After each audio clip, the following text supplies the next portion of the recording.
réseau Cogeco Média. Vous écoutez Le Québec maintenant.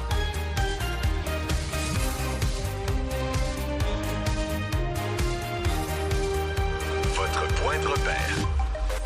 Le Québec maintenant. Avec Philippe Quentin. Le conflit entre les 1200 débardeurs du port de Montréal et leur employeur continue de faire des vagues. Hier soir, les débardeurs se sont prononcés à 99,7% contre l'offre patronale, offre qui avait été qualifiée par l'employeur de globale et finale. Alors, à 21h, une fois les résultats du vote connus, l'employeur a enclenché un lock-out et tout ça, ça laisse présager des jours difficiles sur le plan économique pour beaucoup d'entreprises au Québec. Bien sûr, les marchandises arrivent au port de Montréal, elles sont ensuite transportées dans différents établissements et si tout ça est stoppé, c'est assez facile de comprendre l'impact dévastateur sur l'activité économique partout au Québec. Alors, est-ce qu'il y aurait moyen de régler ce conflit-là? J'en discute avec Michel Murray. Michel Murray est conseiller syndical au syndicat canadien de la fonction publique. Monsieur Murray, bonjour. Bonjour, M. Quentin. Monsieur Murray, l'entente proposée, l'offre globale et finale de l'employeur a été rejetée, il faut le dire, à l'unanimité. 99,7%, c'est à peu près tout le monde. Pourquoi? Écoutez, c'est la même offre qu'ils nous avaient déposée au mois de juin qui a été refusée par nos membres par scrutin sacré à la même hauteur. Ils l'ont redéposée un petit peu modifiée au mois de septembre. Ça a été rejeté par scrutin sacré à la même hauteur. Et là, ils nous ont dit que c'est une offre finale globale. Ça n'avait pas été négocié. C'est une offre qui nous a été acheminée par courriel. Et quand on ne veut pas négocier une entente à l'amiable avec son partenaire syndical, c'est ce que ça donne. Si on pense que l'employeur pense qu'il peut imposer un contrat de travail, les débardeurs ont répondu. Bon, alors, qu'est-ce que vous pensez qu'est la stratégie de l'employeur? La stratégie est assez simple, M. Quentin. D'abord, juste pour rectificatif, Mme Gascon, ce matin, n'a pas demandé une loi spéciale. Mme Gascon a dit « J'implore les partis à retourner à la table de négociation ». Et nous, ce matin, on a invité la partie patronale. On a loué 2 salles jusqu'à vendredi. On lui a dit où est-ce qu'il était l'hôtel, où est-ce qu'on lui suggérait de se rencontrer. Ça fait 3 semaines qu'on lui demande des rencontres de négociation. L'employeur est absent dans ses réponses, il est absent aux tables de négo. M. Quentin, ça fait tout le monde a les yeux rivés sur le port de Montréal. On veut négocier avec la partie patronale. Ils refusent de venir s'asseoir à table de négo. Et pire, ils font un lock-out hier soir et ils disent « Gouvernement, fais-moi une loi spéciale afin que je lève mon lock-out ». Moi, j'ai jamais vu ça. J'imagine que le monde du travail et le droit du travail au Québec n'ont jamais vu ça. Il est le seul à demander une loi spéciale. Oui, bon, il y a bien le conseil du patronat et ses amis des chambres de commerce, mais c'est pas eux autres qui veulent augmenter le salaire minimum. C'est pas eux autres qui représentent les travailleurs au Québec. Mais ça, l'employeur, il avoue son échec en faisant un lock-out et en disant au gouvernement intervient le plus rapidement possible. Mais nous, on l'invite à la table de négociation. Il a reçu nos coordonnées. On va être là demain matin à l'y attendre. Monsieur Murray, je vais vous faire écouter un commentaire de Julie Gascon. Vous avez évoqué son nom il y a un moment. Madame Gascon est PDG de l'administration portuaire de Montréal. Voyez ce qu'elle avait à dire sur le conflit. Est-ce que vous demandez une loi spéciale? C'est pas à moi de décider des mesures qui vont être prises pour retourner ou pas au travail. Réellement, le gouvernement fédéral, avec les médiateurs fédéraux, ils accompagnent les 2 parties depuis le début. Alors, c'est vraiment eux qui sont le mieux placés pour décider des mesures qu'il y a à prendre s'il y a lieu. Moi, j'encourage une entente négociée à la table. Alors, c'était à l'émission de Patrick Lagacé ce matin. Monsieur Murray, donc vous êtes d'accord avec ce que dit Mme Gascon? Je suis entièrement d'accord que c'est à la table de négociation qu'il y a les meilleures ententes négociées. On a dit ce matin en conférence de presse si l'employeur va avoir une entente à très long terme avec des polices d'assurance, puis je pense que vous l'avez fait même rejouer à l'ouverture à 4 heures de votre émission, ça a une table de négo, mais on ne peut pas négocier seul avec nous-mêmes. Il va falloir que l'employeur se déplace, qu'il agit avec intelligence plutôt que par orgueil, et que les compagnies maritimes se raisonnent un peu et raisonnent leur cas. Parce que nous, on ne négocie pas directement avec les compagnies maritimes, on négocie avec une chambre de ressources humaines qui représente les compagnies maritimes. Bon, Alors, il va falloir que quelqu'un se réveille à un moment donné s'il veut dénouer l'impasse qu'ils ont eux-mêmes créée, M. Quentin. M. Murray, là, je me mets dans la peau justement des gens qui nous écoutent puis qui disent « Hey, les débardeurs sont pas mal payés. » Puis là, ils prennent un texte de nouvelles. Je vais prendre à tout hasard celui de La Presse, là, publié il y a quelques heures.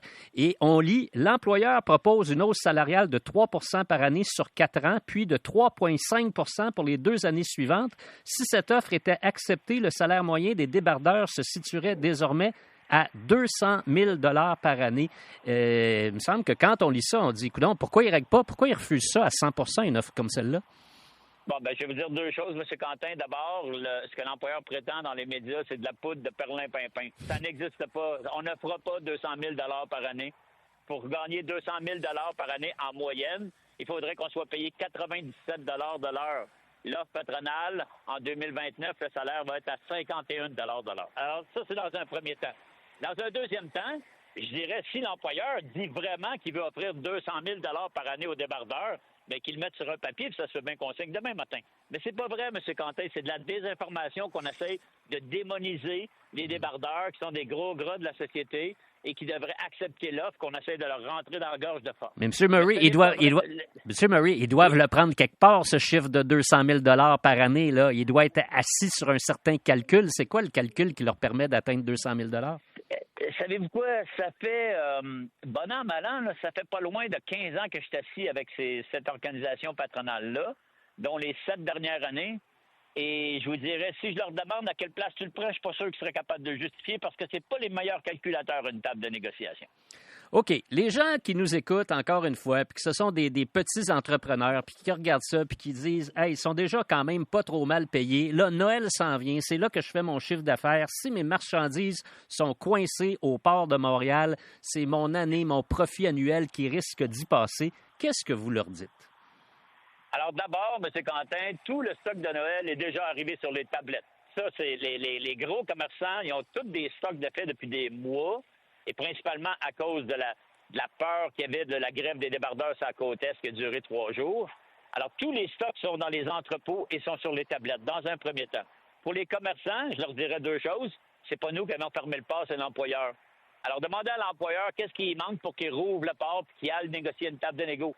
Et dans un deuxième temps, malheureusement, il va y avoir des délais, mais les marchandises ne sont pas perdues dans l'hyperespace. Ils vont passer par le port d'Halifax, ils vont passer par le port de Saint-Jean-Nouveau-Brunswick, ils vont passer par le port de New York et ils vont être réacheminés à Montréal. Alors, toute l'espèce de psychose qu'on essaie de monter en épingle en disant il va manquer des trucs sur les tablettes.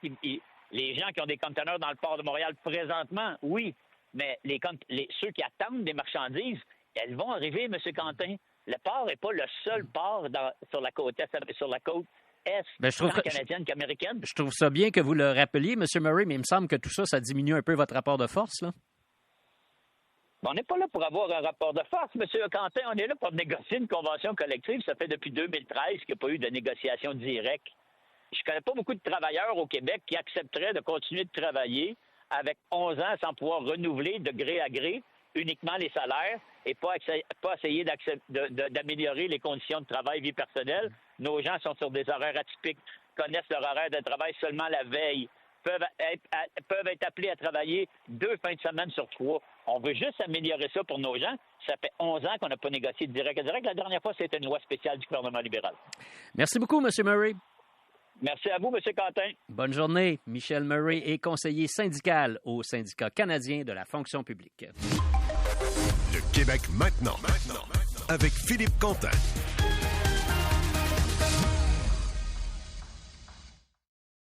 Au réseau Cogeco Média.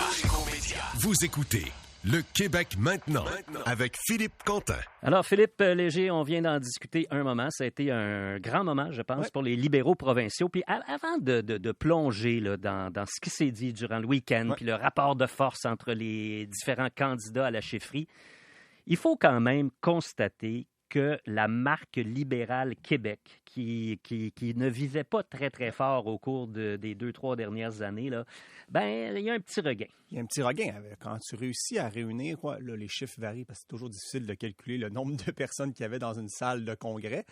C'était à Lévis. On parle d'environ un peu plus de 500 personnes. Donc, pour un congrès politique, c'est quand même plusieurs personnes. Donc, c'est une démonstration de force qu'il se passe quelque chose au sein du Parti libéral. Et la course à la chefferie entre Pablo Rodriguez, Denis Coderre, Frédéric Beauchemin, Marc Bélanger, Charles Milliard et peut-être Carl Blackburn du Conseil du patronat aura peut-être ce mérite-là de créer une activité au Parti libéral, essayer de donner une nouvelle énergie à ce parti-là. Ceci étant dit, il y a quand même des questions de fond que je pense que le Parti libéral du Québec, même à ce congrès-ci, n'est pas capable de répondre, notamment sur 2 questions fondamentales. Sur les questions économiques et sur les questions liées à l'identité. Par exemple, sur les questions économiques, le Parti libéral du Québec, historiquement, a toujours gagné les élections au Québec en étant le parti de l'économie. En 2018, la CAQ est arrivée, a arraché l'étiquette de l'économie au Parti libéral du Québec. Ici, le PLQ vit des moments aussi difficiles, c'est principalement parce qu'ils ont perdu cette étiquette-là. On se souvient, là, des élections de 100 000 emplois sur Robert Bourassa. On vous promet 100 000 emplois. Bourassa n'a rien dit, je pense, pendant toutes les campagnes électorales, mis à part qu'on vous promettait 100 000 emplois sans fonctionner. Même chose sous Jean Charest. Donc, il y a toute cette question-là. Et là, cette réflexion-là m'amène à ce qu'on pourrait considérer comme le candidat le plus probable actuellement pour devenir chef du Parti libéral du Québec, Pablo Rodriguez. Mais il y a quand même quelque chose, un héritage que Pablo Rodriguez a sur les épaules présentement en étant un des architectes principaux du Parti libéral du Canada et du gouvernement Trudeau et les déficits majeurs du gouvernement Trudeau. Si le Parti libéral du Québec veut redevenir ce parti de l'économie, qui a toujours été l'étiquette gagnante pour ce parti-là, est-ce que Pablo Rodriguez est le bon candidat pour aller repiquer l'étiquette de l'économie que la CAQ lui a volée en 2018. Et c'est pour ça que, cette fin de semaine, Frédéric Beauchemin, Charles Milliard ont beaucoup insisté, Denis Coderre aussi, ont beaucoup insisté sur l'héritage que porte Pablo Rodriguez.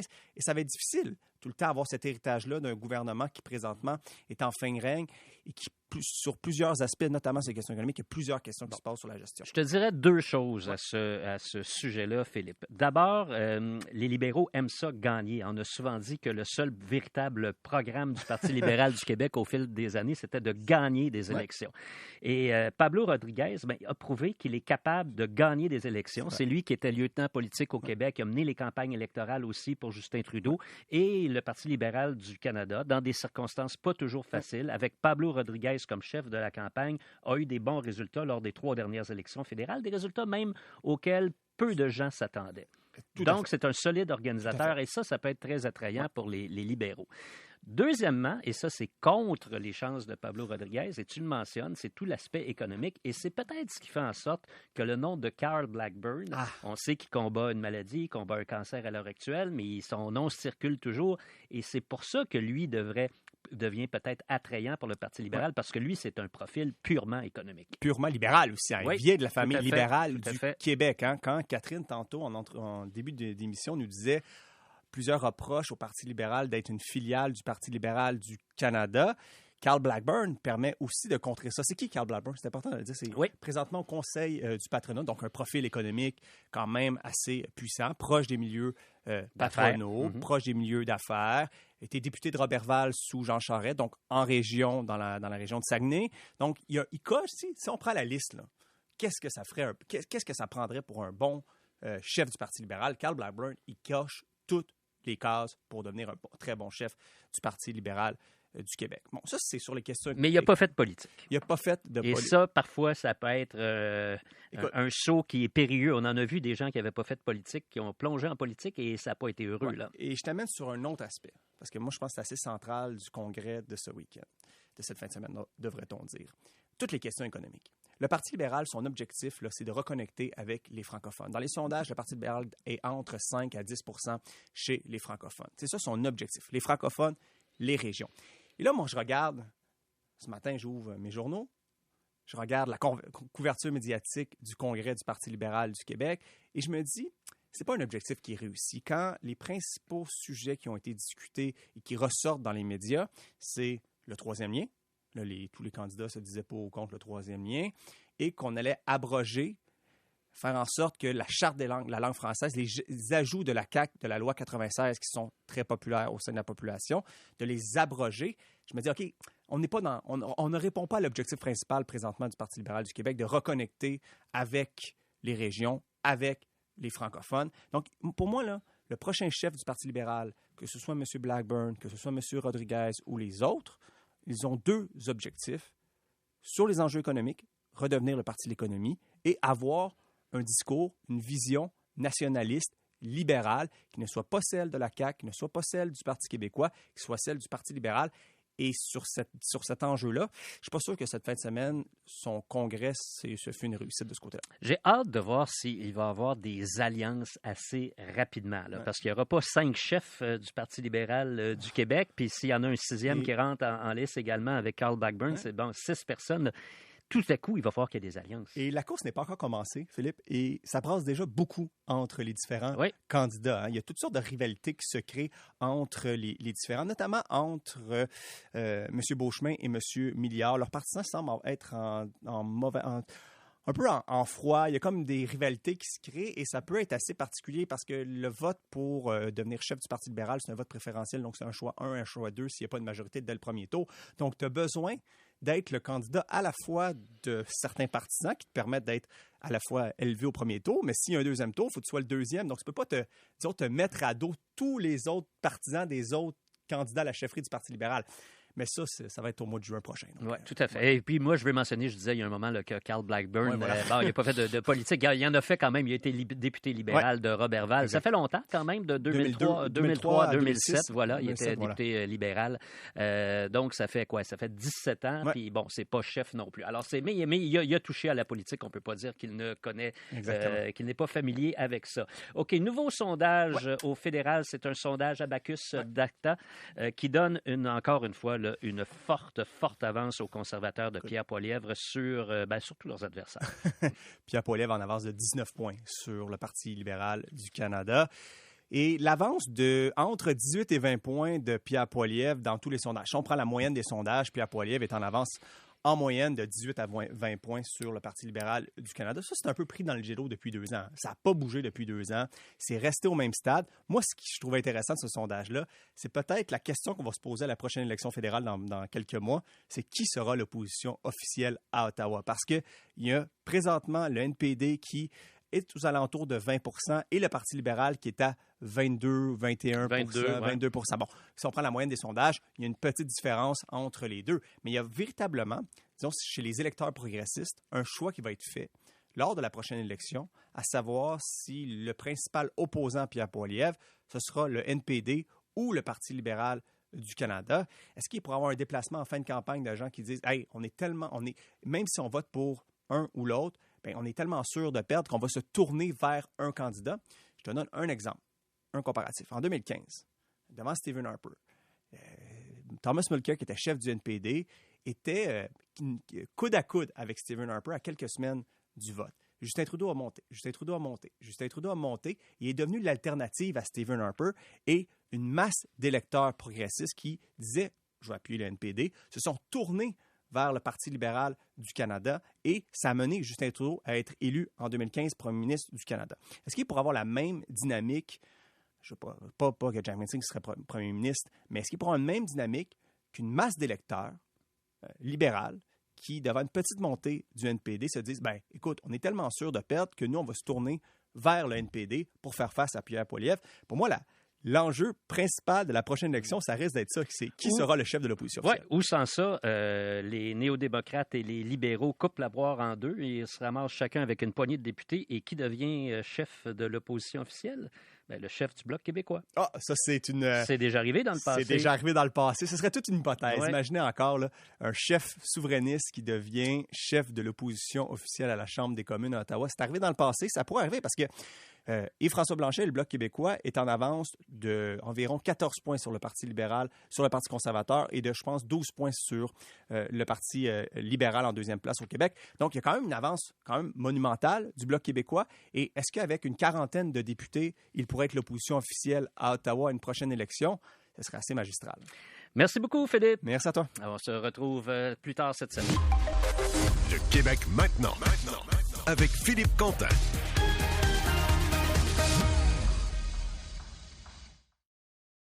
réseau Cogeco Média. Vous écoutez Le Québec maintenant avec Philippe Quentin. C'est une histoire absolument épouvantable qui s'est produite la semaine dernière dans le quartier Hochelaga-Maisonneuve à Montréal. C'est un quartier, on le sait, où il y a de plus en plus de gens en situation d'itinérance et puis l'utilisation de drogue à la clé, bien sûr. Alors là, c'est un propriétaire d'immeuble qui échappe ses clés dans les feuilles près de sa porte de garage. Une situation très, très banale. Il se penche pour les ramasser et soudain, il ressent une douleur. Il venait de s'insérer une seringue dans la main, une seringue que 2 utilisateurs avaient laissée quelques instants auparavant. C'est la presse qui nous raconte cette histoire. Cette histoire, c'est celle de Luc Bruno et M. Bruno est avec nous. M. Bruno, bonjour. Bonjour. Monsieur Bruno, d'abord, comment allez-vous là, au moment où on se parle? Ben, écoutez, ça va autant que faire se peut, hein, vous comprendrez. C'est pas une situation évidente, là. Bon, est-ce que vous êtes allé à l'hôpital, j'imagine, après cet accident là avec l'aiguille? Est-ce qu'il y a un problème de santé? Bien, immédiatement après, je me suis évidemment dirigé au CHUM, qui est pas très loin, et puis eux m'ont référé par la suite à une clinique un peu plus spécialisée, qui est la clinique du quartier latin, où j'ai été très bien pris en charge. OK. Racontez-nous, j'ai résumé, là, mais c'est pas moi qui étais là. Vous, comment vous avez vécu ça? C'était quand? Il était quelle heure? Racontez-nous les événements. Bon, alors, la semaine dernière, il faisait relativement chaud. On avait des températures exceptionnelles. Donc, mercredi matin, j'avais un gros programme pour la journée. Je me suis levé tôt et puis, pour éviter la circulation, je me suis rendu à mon immeuble sur la rue Havre, près de la rue Ontario, juste à côté du métro. Il devait être à peu près 6h, 6h15, j'étais sur les lieux. Donc, je gare mon véhicule et mon intention, c'était d'aller dans mon garage récupérer des choses qui peuvent vous aider, comme des pots de peinture, etc. Donc, je garde ma voiture. Il y a 2 bonhommes qui sont allongés, assis plus ou moins là, devant ma porte de garage. Puis ce matin-là, il faisait peut-être 18 degrés déjà, malgré qu'il était très tôt. Et les bonhommes étaient en t-shirt. Moi-même, je portais un polo. C'était très confortable. Et puis, il y avait un des gars qui était en train de finir de se faire une injection, si on peut appeler ça ainsi. Alors, de temps que je me gare, ils finissent leurs affaires, et puis ils se lèvent, et puis ils se déplacent. Bon, je ne porte pas attention. Moi, je sors de ma voiture. Je me dirige de l'autre côté de la rue, vers ma porte de garage. Et rendu devant ma porte, je sors les clés. D'une main, je saisis la poignée de la porte du garage pour éventuellement la soulever. Et de l'autre, je viens pour insérer ma clé dans la serrure, mais il fait encore noir. Je vois pas très bien à ce moment-là, et puis j'échappe mes clés. Évidemment, on a le réflexe de se pencher. Donc, ce que je fais, je me penche, j'allonge le bras pour récupérer mes clés de la main gauche, et j'ai ressenti une très, très vive douleur à ce moment-là. Et je venais de me rentrer l'aiguille de la seringue dans la main. Est-ce que vous avez compris tout de suite ce qui était en train de se produire? Non. Pas avant que j'aie retiré ma main et que j'aie vu ce qui pendait au bout de ma main, c'est-à-dire une seringue. La seringue pendait au bout de votre main, là. L'aiguille était suffisamment rentrée. Oui, absolument. Donc, évidemment, vous comprendrez que j'ai été très surpris, très étonné. J'ai figé. Écoutez, les probabilités que ça vous arrive un jour, une affaire de même, c'est minimal, mettons. Très. Donc, je regarde ça, et puis là, il s'est écoulé peut-être 4-5 secondes, là, 6 secondes. Écoutez, je n'ai pas vraiment exactement la notion du temps, mais je regarde ça avec étonnement. Je me retourne vers la rue parce qu'il y a un lampadaire, et là, je vois mieux la seringue. Et là, j'ai compris que je venais de m'injecter parce que il y avait encore de la place sur le culot de la seringue. Il n'était pas rentré au complet, là. Donc, j'ai vu qu'il y avait encore du jus, entre guillemets, dedans, là. Et là, le temps que je réalise tout ça, ben, il y a un des junkies que j'ai pas vu arriver, là, qui s'est envenu. Et il me dit, grosso modo, plus ou moins, il dit, écoute, t'as retrouvé mes affaires, je les trouvais pas, ou la seringue. Je ne me souviens pas exactement précisément les termes, mais c'est à peu près ça qu'il a dit. J'en ai besoin. Et puis, donc, il me l'a enlevé dans la main. Il a tiré dessus. Donc, c'est lui qui vous l'a enlevé de la main. Oui, il me l'a enlevé de la main. Et puis là, il est parti avec son collègue. Là, ils sont partis. Et moi, j'ai figé. Ben, c'est ça, vous deviez être sidéré, là. Stupéfait, sidéré. Écoutez, on aurait beaucoup de synonymes qu'on pourrait insérer dans nos échanges, là, mais j'ai gelé en bon français. Alors là, à ce moment-là, je me suis dirigé à ma voiture. Là, je me suis dit, bon, OK, à quel endroit est-ce que je vais? Qu'est-ce que je fais? Et puis, là, je me suis dirigé au CHUM, là, au coin de René Lévesque et Saint-Denis. Voilà. Et là, on vous a traité puis on vous a conseillé d'aller dans une clinique, là. Oui, bon, ils m'ont fait un examen, etc. Et puis, bon, ils m'ont dit, écoutez, c'est du fentanyl, bon, etc., etc. Et puis, là, on ne sait pas trop, évidemment, ce qu'il y a là-dedans. Et que j'ai eu un petit buzz aussi, je dois vous avouer. Ah oui? Oui, pas quelque chose pour grimper dans les rideaux. Puis, ils m'ont dit, le personnel m'a dit, écoutez, bon, s'il restait des choses, des fois, ils vont pas nécessairement utiliser toute la dose parce qu'ils ne connaissent jamais la pureté du produit, etc. Donc, des fois, ils sentent que c'est un bon produit.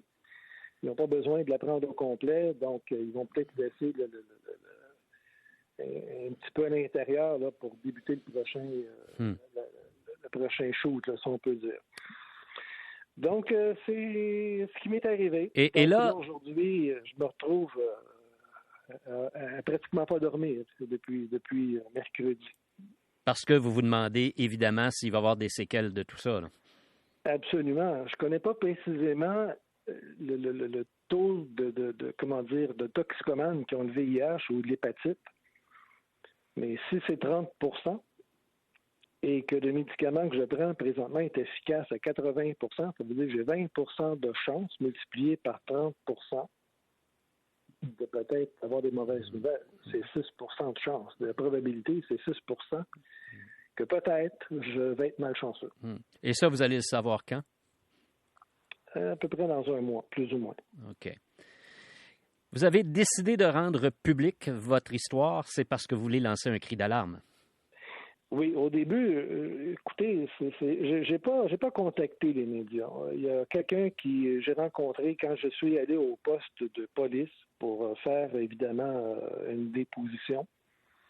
J'ai croisé quelqu'un qui m'a dit, écoutez, si vous êtes prêt à en parler pour sensibiliser les gens, je vais vous mettre en relation, etc., etc. Donc, c'est comme ça que le volet médiatique de ma mésaventure a débuté. Et puis, l'objectif, c'est de sensibiliser tout le monde au fait que c'est pas vrai que ça arrive seulement qu'aux autres. Moi, ça m'est arrivé. On me dit que ça arrive peut-être pas 3 fois par jour dans les hôpitaux, qu'on rencontre des gens qui, malheureusement, se sont injectés un produit là, à peu près dans les mêmes circonstances que celles qui me sont arrivées. Mais il y en a quand même régulièrement à chaque semaine. Bon, je me suis dit, s'il y en a à chaque semaine et les gens ne parlent pas, la ville ne bougera pas. Avez-vous eu des contacts, M. Bruno, avec la ville ou la mairie de l'arrondissement?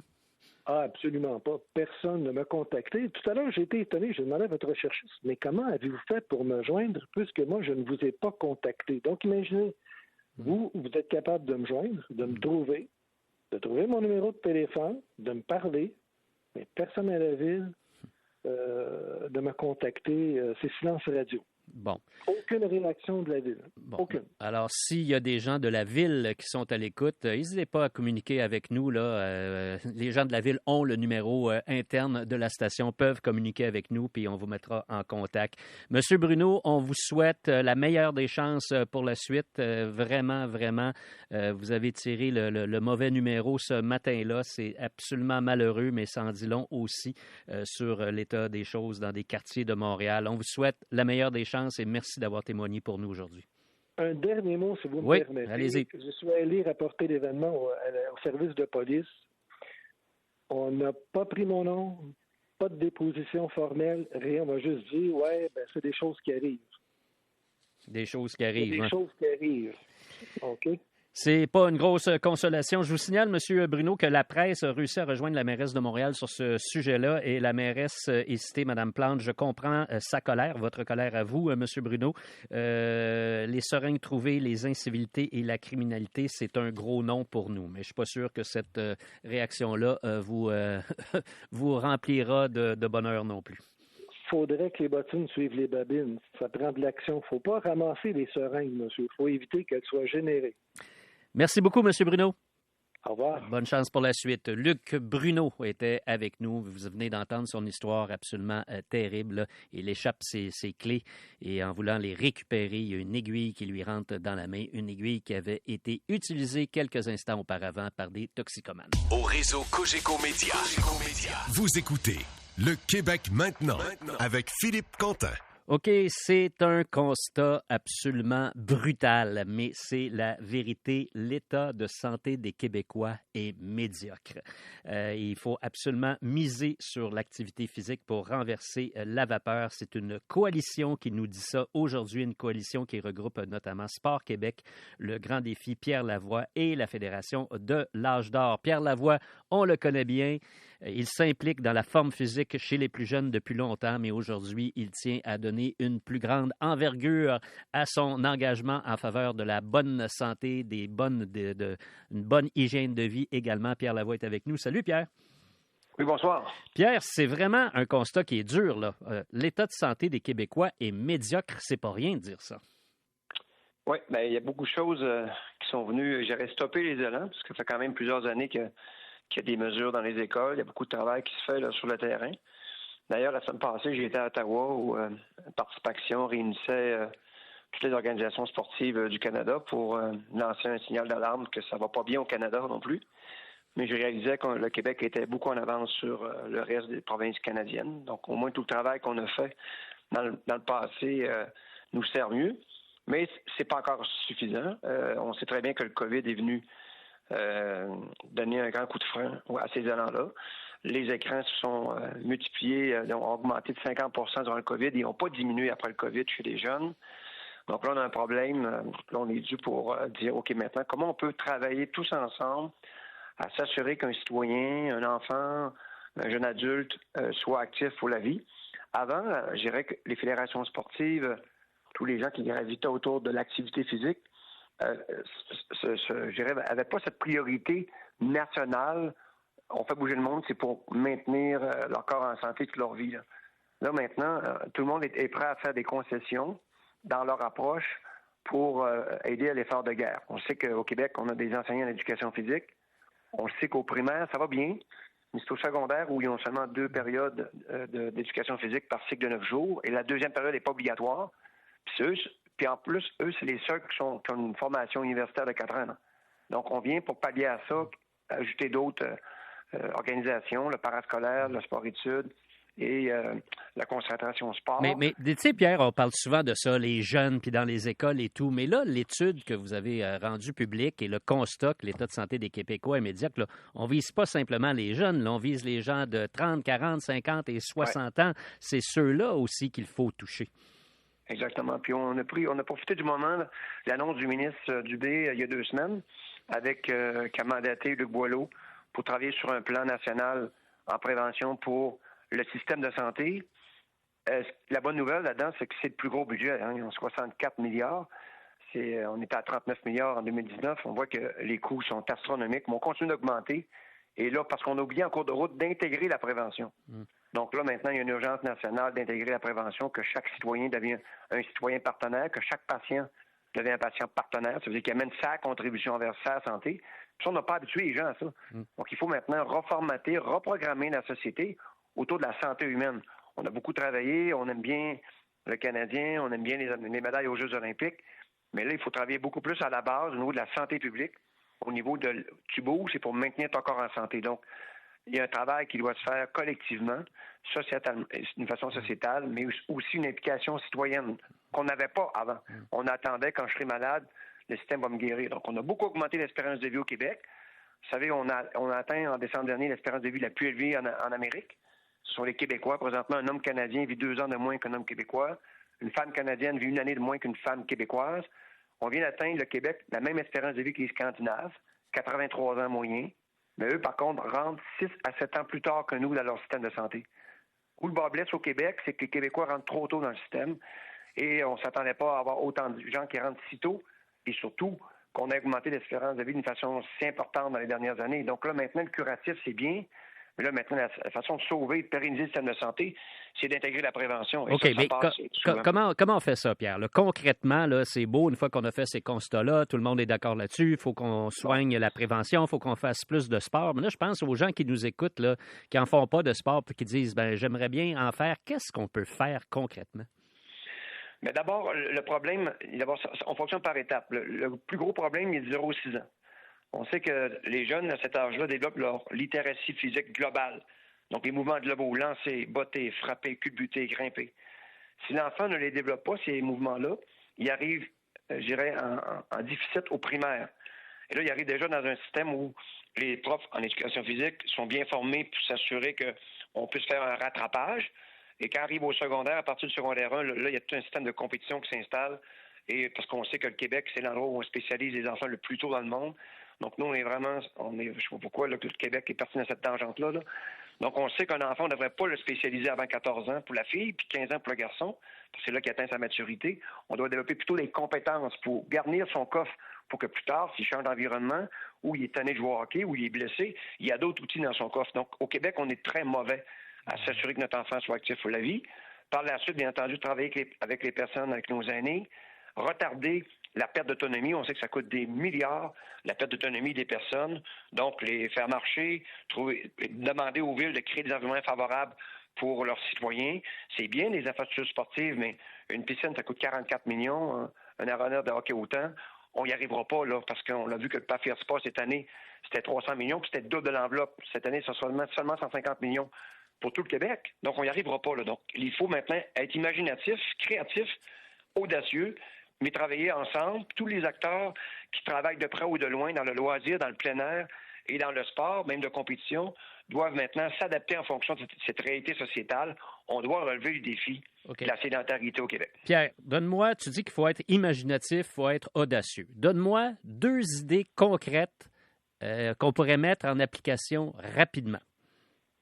Retarder la spécialisation. Donc, on ne mesure pas, on n'évalue pas, on ne compare pas les enfants à 14 ans. Ça, les Scandinaves le font déjà. La meilleure société, c'est la Slovénie. Ensuite, c'est le Danemark, la Finlande et le Japon ensuite. Et ensuite, on voit que on connaît les meilleurs modèles dans le monde. Donc, retarder la spécialisation. Si on a réussi à convaincre les parents, c'est pas en passant, c'est pas les organisations sportives. Hein. Ils veulent le faire, mais les parents ne sont pas d'accord. Les parents manquent d'éducation par rapport au développement du sport. Là, maintenant, c'est pour ça que j'ai écrit un livre d'ailleurs là-dessus. Il faut que ça bouge. J'invite les gens à le lire. Vous allez voir, les pièges sont où? Pourquoi votre enfant, 71 arrêteront de bouger entre le secondaire 1 et le secondaire 3, et 30 qui va poursuivre, 50 abandonneront dès l'entrée au cégep. Eux, on les appelle les décrocheurs sportifs. Donc, il ne restera que 15 des jeunes au cégep qui sont actifs pour la vie. Donc, retarder la spécialisation, mieux équiper nos enfants, développer des compétences plutôt que de la performance, rejoindre un peu ces pays qui performent beaucoup mieux que nous, qui performent sur les 2 tableaux, en santé publique et aux Olympiques. Parce que les gens pensent parfois que je suis contre l'élite, là. Au contraire, j'aimerais qu'un athlète olympique vienne d'un système d'inclusion plutôt que d'un système d'exclusion. Donc, il faut avoir nos modèles. Et pour les plus vieux, Pierre? Pour les plus vieux, là, je leur conseille d'aller marcher. C'est simple, 30 minutes de marche tous les jours. Vous ne sautez pas une journée. Vous y allez tous les jours. Ça retarde la maladie. Ça augmente votre capacité cognitive en plus. C'est démontré. Lou Bérère, à l'Université de Montréal, avec l'Institut cardiologie de Montréal, travaille sur un projet fascinant. Il a démontré que l'activité physique chez les personnes âgées retardait l'Alzheimer, diminuait la démence et augmentait la perte d'autonomie. On sait que la prévention a un effet extrêmement bénéfique chez les gens. Maintenant, il faut convaincre les gens d'y aller. Faites pas un Ironman, ne faites pas de course de trail. Allez marcher. Juste aller marcher. Juste aller marcher. Puis je dirais en terminant, les élections municipales s'en viennent dans 1 an, les provinciales dans 2 ans. Donc, si vos dirigeants ne vous créent pas des environnements favorables pour pouvoir vous marcher dans votre municipalité, vous les mettrez dehors aux prochaines élections. Il y a une belle occasion qui s'en vient. Oui, est-ce que tu vas te présenter, Pierre? Non, on va continuer d'influencer parce que c'est important d'influencer nos décideurs. Parce que quand le gouvernement change, si on change de parti, ben, je peux pas avoir de couleur. Je vais toujours attendre 4 ans ou 8 ans. Ouais, donc, c'est pas ça. de couleur. Je suis politique. Bon choix. Merci beaucoup d'avoir été avec nous. Ça m'a fait plaisir. Salut, Pierre Lavoie, cofondateur du Grand Défi. Pierre Lavoie, bon conseil. Allez marcher 30 minutes par jour. Puis si vous avez de la misère en partant, vous allez voir, ça vient quand même assez vite. Commencez par 5 minutes, puis 10 minutes, puis 15 minutes. Puis les changements arrivent beaucoup plus rapidement. Des changements dans le bon sens qu'on peut le penser quand on trouve ça difficile dès le début.